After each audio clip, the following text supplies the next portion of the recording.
आप सभी का ईशानी टीचिंग सेंटर में बहुत बहुत स्वागत है।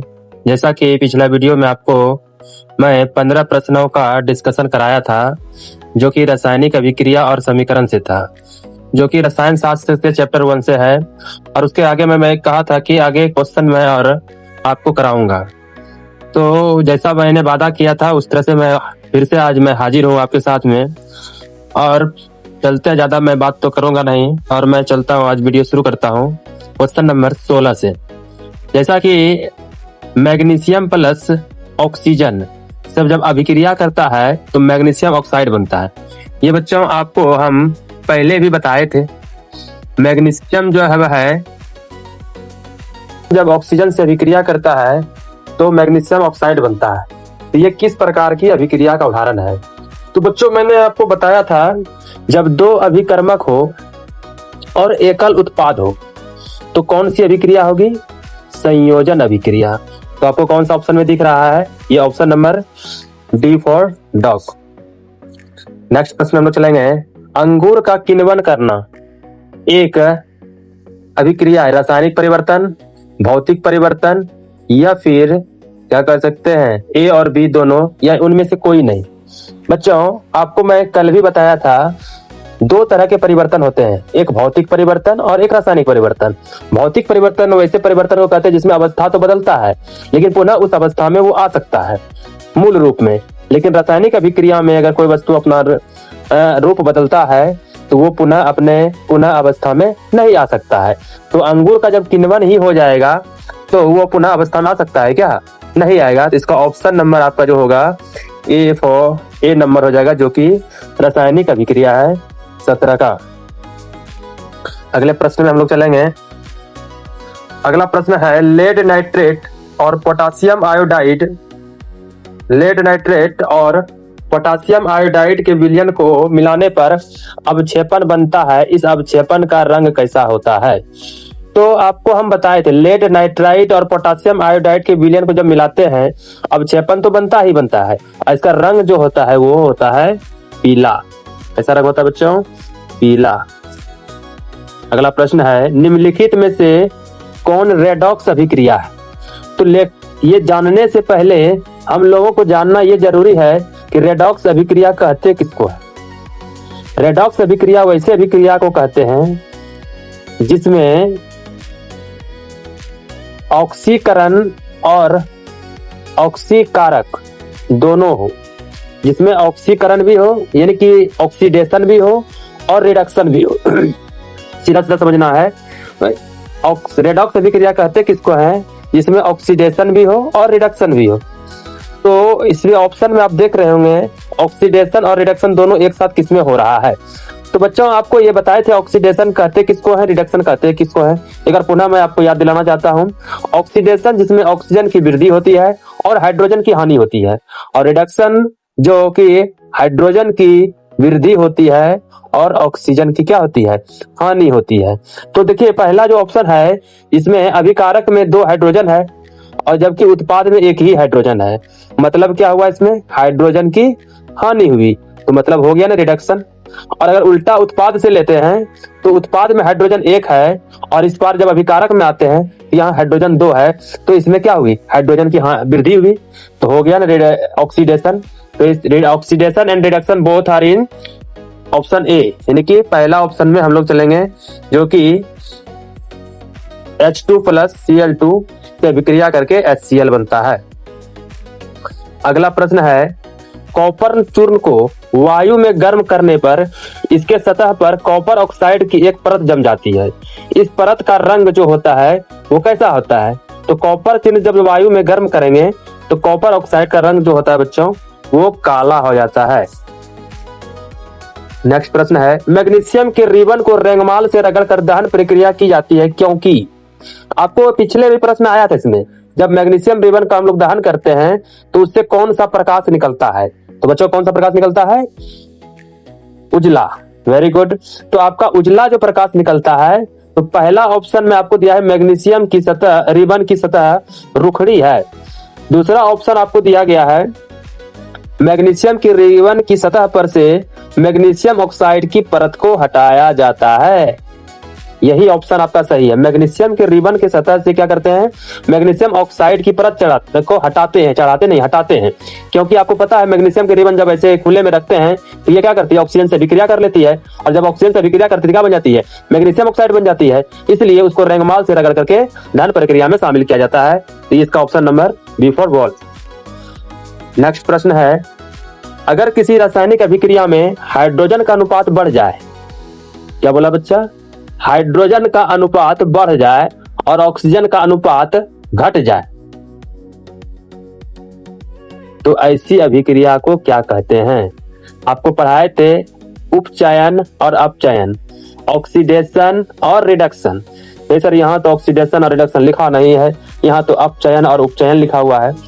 अपचयन जैसा कि जानते हैं, आपको बताया थे हम ट्रिक भी, अप मतलब ऊपर होता है और ऊपर मतलब वृद्धि, लेकिन यहाँ पे हम लोग क्या करेंगे, उल्टा समझेंगे कि ऑक्सीजन का अनुपात जब घट जाता है तो ऑक्सीजन का अनुपात कब घटेगा, जब होगा अपचयन, और उपचयन जब होता है इसमें ऑक्सीजन का अनुपात क्या होता है, बढ़ जाता है, और हाइड्रोजन का अनुपात क्या होता है, घट जाता है। तो आपका इसका ऑप्शन क्या आ जाएगा, सी फॉर कैट। अगला प्रश्न है, निम्नलिखित में से ऊष्माक्षेपी अभिक्रिया कौन है। आपको दो तरह का अभिक्रिया पूछा जाता है, एक ऊष्माक्षेपी और एक ऊष्माशोषी अभिक्रिया।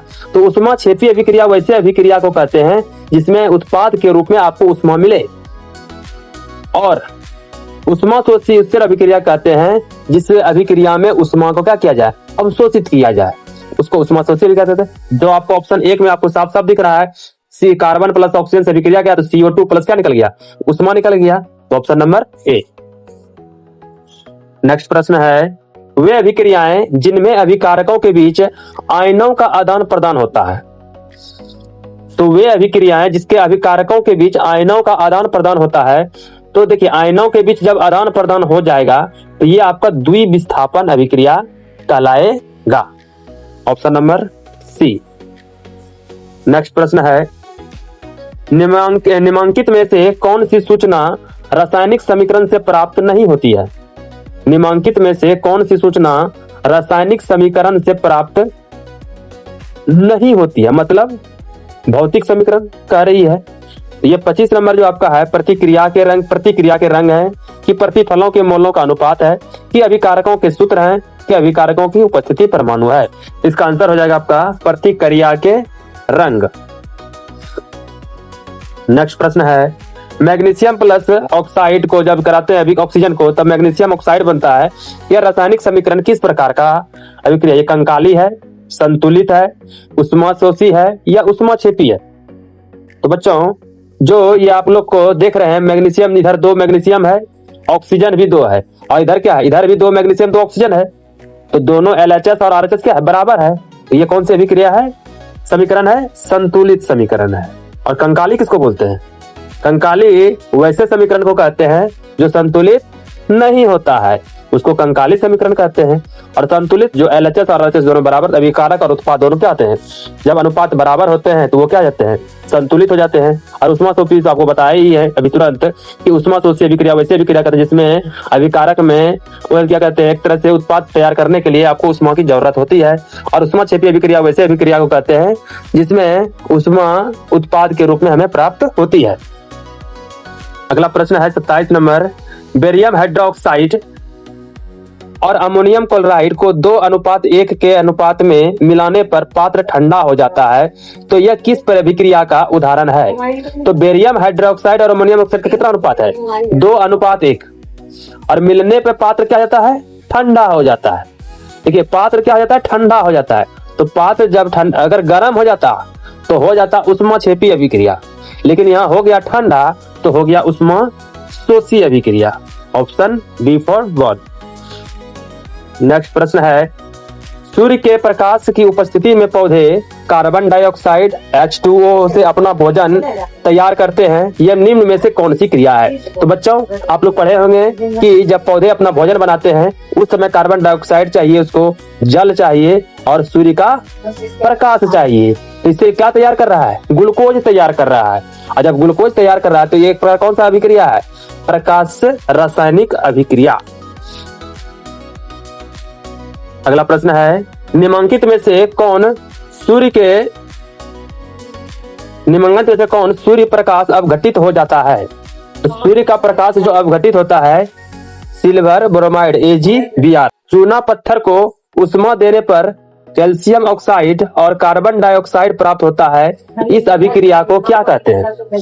तो देखिए बच्चों, तो जो ये अभिक्रिया है चूना का पत्थर को उष्मा देने पर, तो चूना के पत्थर हम क्या दे रहे हैं? उष्मा दे रहे हैं, और क्या बन रहा है? CaO कैल्शियम ऑक्साइड और कार्बन डाइऑक्साइड। मतलब कहने का ये मतलब हुआ एकल अभिकारक है और उत्पाद जो है दो है, तो इसको क्या कहते हैं? कौन सी अभिक्रिया? वियोजन अभिक्रिया। क्या कहते हैं? वियोजन अभिक्रिया कहते हैं, जो ऑप्शन नंबर सी में है। नेक्स्ट प्रश्न है, अगर गर्म कॉपर ऑक्साइड पर H2 गैस प्रभावित किया जाए तो परत किस रंग का हो जाएगा? तो आप जानते हैं जब कॉपर ऑक्साइड को हाइड्रोजन गैस से प्रभावित किया जाता है तो इसका रंग भूरा हो जाता है, ऑप्शन नंबर सी। नेक्स्ट प्रश्न है, श्वेत सिल्वर क्लोराइड सूर्य के प्रकाश में धूसर रंग का हो जाता, ऐसा क्यों होता है? तो ये सिल्वर क्लोराइड का वियोजन होता है सिल्वर के रूप में और का क्लोराइड में हो जाता है, तो ऑप्शन आपका हो जाएगा A4 एप्पल। उपचयन और अपचयन अभिक्रिया को क्या कहते हैं? अभी तुरंत बताया आपको, उपचयन और अपचयन अभिक्रिया को क्या कहते हैं? रेडॉक्स अभिक्रिया कहते हैं। 34 नंबर, मैग्नीशियम रिबन के वायु में दहन के फलस्वरूप श्वेत पदार्थ मैग्नीशियम ऑक्साइड बनता है, इस अभिक्रिया में मैग्नीशियम का क्या होता है? तो देखिए मैग्नीशियम Mg+O2 होता था। क्या होता था? Mg+O2, और अभिक्रिया करते थे तो MgO होता था। तो मैग्नीशियम के साथ, मैग्नीशियम यहाँ अकेला है और यहाँ मैग्नीशियम एक बढ़ जाता है, यानी मैग्नीशियम के साथ में एक ऑक्सीजन बढ़ जाता है। तो बताइए बच्चों, ये कौन सी अभिक्रिया हुई? जब ऑक्सीजन की वृद्धि होती है और हाइड्रोजन की हानि होती है तो कौन सी अभिक्रिया होती है? तो बताइए आप लोग। उपचयन। कौन सी अभिक्रिया होती है? उपचयन, ऑप्शन बी। संक्षारण किस प्रकार की अभिक्रिया है? संक्षारण का मतलब क्या आता है? एक तरह से झड़ना। तो बताइए, जब आप लोग घर में, आपका लोहा का कोई वस्तु होगा घर में, उसमें धीरे धीरे जंग लग जाता है और जंग लग के झड़ के क्या हो जाता है? समाप्त हो जाता है, ये होता है जी। तो उसमें क्या हुआ? ऑक्सीजन की वृद्धि हुई आपकी और हाइड्रोजन की क्या हुई? उसमें हानि हुई। ये क्योंकि ऑक्सीजन से अभिक्रिया करेगा तभी तो वो वस्तु खराब होगा। तो जब ऑक्सीजन से अभिक्रिया कर लिया तो ऑक्सीजन की वृद्धि हुआ, तो क्या कहेंगे हम उसको? उपचयन। क्या कहेंगे? उपचयन। अगला प्रश्न है, मैग्नीशियम रिबन का वायु में दहन एक कौन सी अभिक्रिया है? तो मैग्नीशियम रिबन कभी भौतिक होगा? बताइए अभी।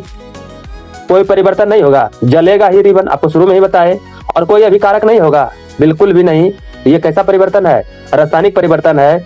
रासायनिक परिवर्तन है जो कि आपको पढ़ाए थे। मैग्नीशियम रिबन को जब जलाते हैं तो आपको कैसा भस्म प्राप्त होता है जी? श्वेत भस्म प्राप्त होता है। जब भस्म ही आपको मिल गया तो बताइए फिर से आपको क्या उसको मैग्नीशियम रिबन बना सकते हैं क्या?